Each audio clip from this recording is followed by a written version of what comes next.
Hi everyone. This week we'll be focusing on two of my favorite topics, solution-focused approaches and mindfulness-based counseling. So I'm super excited to delve into this realm. Just some highlights as you're thinking about the material for solution-focused approaches. While there are multiple solution-focused approaches, the most popular is solution-focused brief therapy, and it's an approach that's very strength-based. It's not problem-focused. It's really about the counselor being authentic and true to who they are, avoiding jargon, and believing that the client has what they need within them to solve whatever issue has brought them in the door to come see you. And it is multiculturally competent approach. You can use it with, there's research base for uses with this approach with multiple populations. And it's really sort of a dance because therapeutically, because you are addressing what the client's concerns are, and you're sort of, this is the problem. You're going to explore, what are their strengths? How have they solved previous concerns? So I'll ask clients, tell me about a time when you were struggling with a problem that you felt was completely insurmountable. How were you able to address that concern? And that will also give you some information in terms of assessment. What kind of social supports do they have?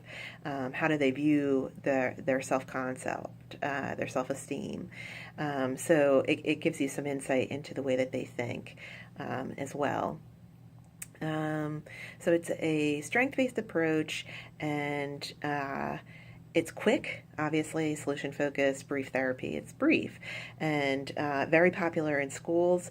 When I was working in the college counseling center at the community college, it was becoming an increasingly important approach to use as there is less stigma associated with using counseling services.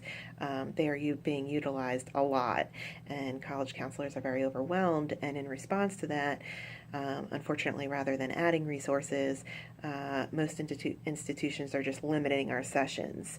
So sometimes you might only have the opportunity to meet with a client for 1 to 3 sessions. And so when that is the case, this is an approach that is effective.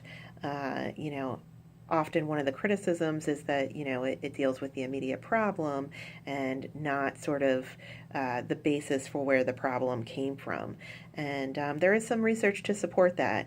If you're sort of addressing problems and not looking at the context that allowed that problem to occur, chances are that client will be coming back around again. But with limited resources and increased usage, we kind of have to figure out as clinicians, what can we do to provide some adequate care to a larger population base. So as you're moving through, reviewing these resources, again, I encourage you to think about how philosophies differ between solution-focused approaches and your specialty, and how you might be able to resolve any conflicts that may occur, and to sort of be reflective about also culture and context as it relates to using your modality or your specialty and this particular theoretical approach. And then we also dive into this week using mindfulness-based counseling approaches. And I'm not going to go too deeply into, leading a mindfulness practice. We've done some in class. I've talked about how important it is to me as a clinician and as a counselor educator. So I really just wanted to share with you some of the issues related to using mindfulness in counseling that are often left out of the literature and what we learn about mindfulness in general in terms of a counseling context.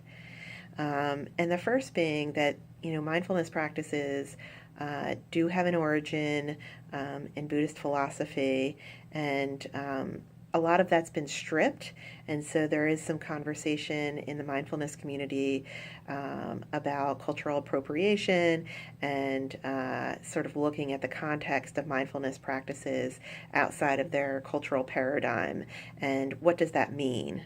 Um, so, for example, um, mindfulness practices within a Buddhist context is very much about uh, building compassion and enhancing your ability to be empathetic. And in the way that mindfulness practices have come to the United States primarily has been through mindfulness-based stress reduction from John Kabat-Zinn. And while he has a lot of focus on loving kindness or insight, compassion-focused meditation, mindfulness, in his approach, it does sort of strip away some of the philosophical elements that underlie the practices. So there's been some debate within the mindfulness community about sort of what that means in terms of outcomes, and is it still mindfulness? One of the things that I found through my own research was that while we sort of use this term mindfulness, that there are really mindfulness is, because there are contemplative practices that produce the same outcome as engaging in mindful breathing, focusing, noticing, awareness exercises. So there is an ethical element to consider when using mindfulness with a client in terms of how you introduce the topic. So when I'm working with people, I am very clear to state that, I'm would like to teach you a little bit about mindfulness, and that this really comes from a mental health context. But I want you to have these other resources to be aware that mindfulness has been used and adapted within different communities. So it's just something to keep in mind in terms of ethical considerations. The other piece about mindfulness to consider that you don't often see in the literature is the importance of having your own practice if you're going to be using mindfulness with clients. This is really imperative, and I think mindfulness can get watered down, and people think it's just about stress reduction. And if you've ever gone and done a full day retreat, or, I've done a 5-day retreat, mindfulness can also produce great discomfort. And it's important to know that to help somebody sort of understand some of the troubleshooting aspects, that, you can experience great, repressed emotions can come up for you. And that when you sit and concentrate for long periods of time, it can create physical discomfort, it can create anxiety, and that that there's some research out there that sort of contradicts itself in terms of populations that experience psychosis. There's some research that it can help to increase focus and attention among that population, but also that there is a propensity for their psychosis to actually increase by engaging in a mindfulness practice. So there are some population concerns when thinking about implementing mindfulness in different contexts. However, breathing and deep breathing for relaxation is cross-cultural, and it's free. We can always come back to our breath, and in that way it's gained immense popularity with clinicians in educational settings. In fact, there was a huge study done here right in Pennsylvania among several urban schools that participated, where they implemented something called the CARE project, and they taught teachers how to use mindfulness in the classroom. And now in some of these schools they've replaced detention with the opportunity to engage in mindfulness meditation, and it's immediate. And it's really about, you don't need that much for it to be impactful. But I will say, as having done both short and long-term mindfulness experiences, the longer you sit, the more it will enhance the positive outcomes of the experience.